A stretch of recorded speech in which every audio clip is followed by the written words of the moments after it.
আজকে দেখব এই ভিডিওর মাধ্যমে জিদান কেন তার প্রতিপক্ষ প্লেয়ারকে মাথা দিয়ে বুকে আঘাত করে ঝুলিয়ে দিলেন। জিদান ছিলেন একজন বিশ্বমানের ফুটবলার। জিদান তার খেলা দিয়ে ফুটবল প্রেমীদের হৃদয়ে জায়গা করে নিয়েছিলেন। এই সারা বিশ্বকে তাক লাগিয়ে দিয়েছিলেন জিদান। প্রতিটা ফুটবল প্রেমীদের মুখে ছিল শুধু জিদান।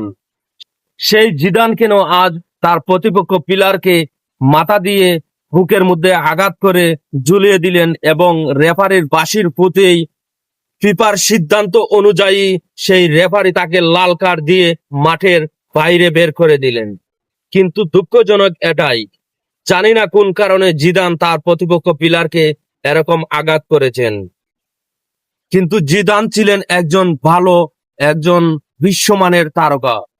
সারা বিশ্বে ছিল তার সুনাম এবং প্রতিটি মানুষের মুখে ছিল জিদান এমন এক খেলা খেলতেন, যেই খেলাটা দেখতেন সবাই তার প্রেমে পড়ে যেতেন।